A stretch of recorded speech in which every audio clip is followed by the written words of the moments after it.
When I was 16 years old, that was the last time that I was arrested. And at that time, we were at an all-time low, I think, with our family. And at that time, we were living in Bethlehem, Pennsylvania.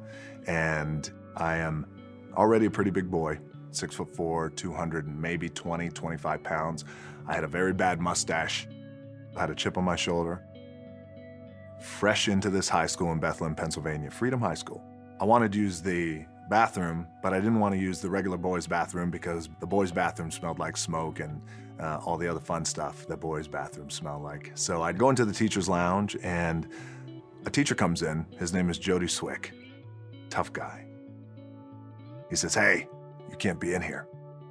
I kind of pause, look over my shoulder. Okay, I'll leave when I'm done. And I continue to wash my hands. I slowly dry my hands and I walk by him and I kind of just looked at him. I walked by, he looked at me, didn't say a word, but he was fuming.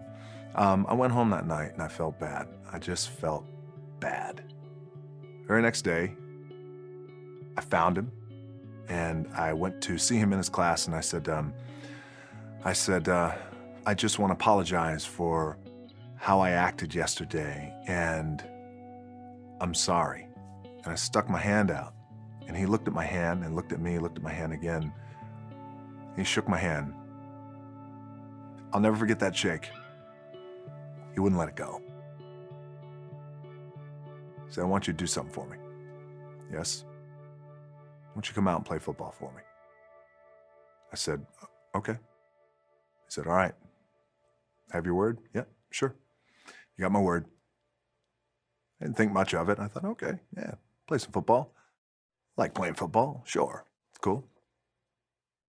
And I went out and I played football for Jody Swick, and he was our head football coach. And he became a father figure to me and a mentor. I fell in love with the game of football. My grades got better, and I started getting recruited from every college across the country. College coaches will come in. You say, "There he is, Dwayne Johnson, 6'4", 250. Plays both sides of the ball. Very aggressive." My thought process started to change. That's when I started thinking about goals and what I wanted to accomplish. And I love that man. I'll never forget the impact that he had in my life. And the reminder and my takeaway from that amazing relationship that I had was the empathy that he had for a punk kid who treated him so rudely and disrespectfully.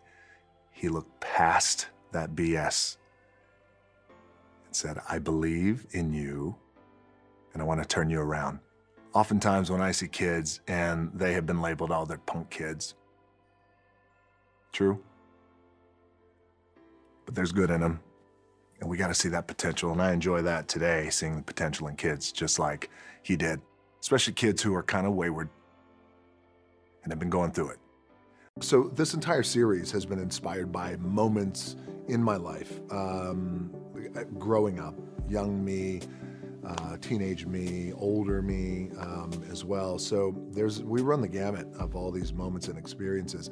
But what you'll find, so for example, something that comes to the top of my mind is there was a time when I was 15 years old and I was really struggling to stay on the right path. And I was doing a lot of things that I shouldn't have been doing, a lot of shit that I shouldn't have been doing. But also, I was still a good kid, and I just needed guidance, and I need some people to believe in me. And at that time, for example, I was at 15 hanging out in places that I shouldn't have been hanging out in, which eventually led to me buying a car from a crackhead. It's turned into a famous story, and there was another crackhead who woke up in the back seat, not unbeknownst to me. So that moment is a microcosm of something much bigger, and the something much bigger is, even though you're struggling, even though you're challenged to stay on the right path, you're trying to find your identity. I was still at 15, I was a good kid, but I was still trying to I was angry about a lot of things. I was angry about my situation, angry that we had just gotten evicted and kicked off the island of Hawaii, forced to live in Nashville, then kicked out of Nashville, and then forced to go to Bethlehem, Pennsylvania.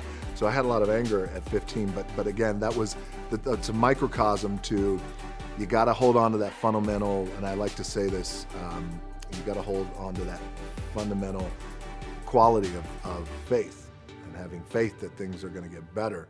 Now you gotta meet faith with action. When they meet, then that's when, you could see some progress usually happen. And all these wonderful lessons that I've learned along the road when I was a little kid, from all of these wrestlers, including my dad, including my uncles, the Wild Samoans, including the Iron Sheik, including Andre the Giant.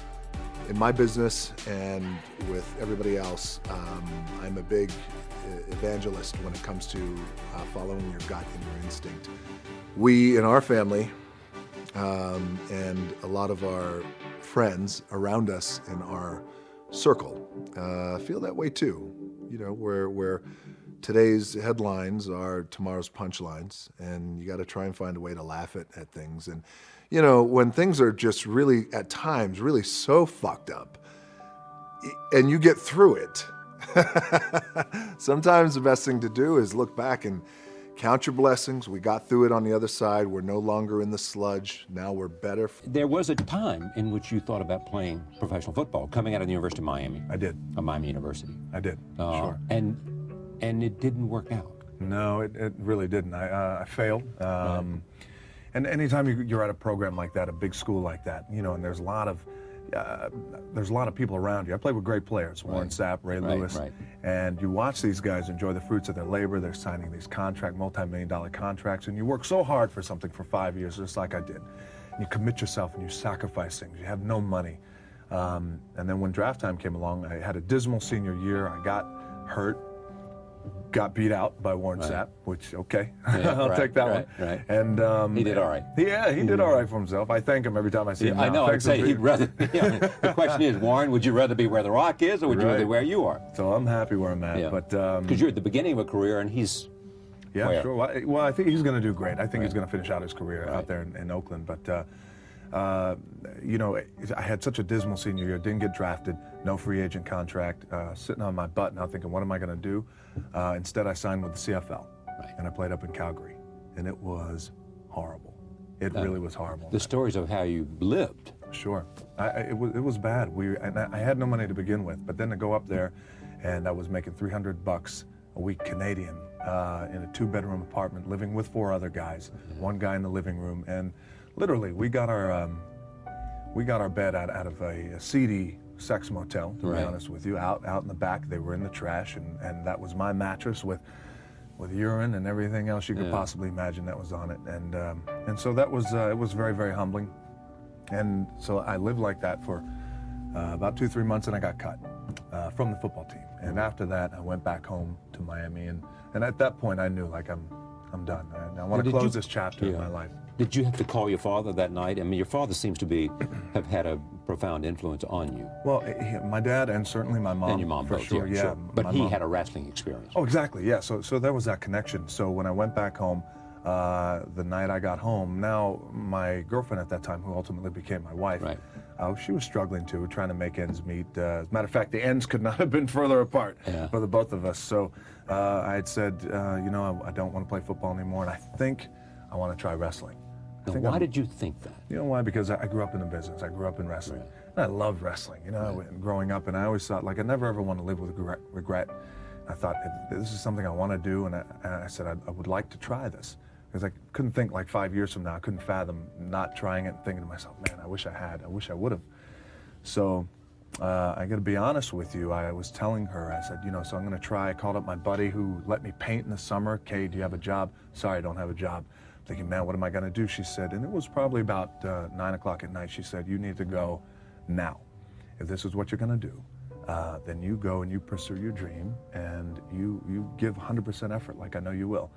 Man, I got goosebumps talking about that, because that was real. And I called my mom. It's a hell of a partner to have, isn't it? Man, it's priceless. It's priceless. And I called my mom. I said, Mom, I need you to come get me.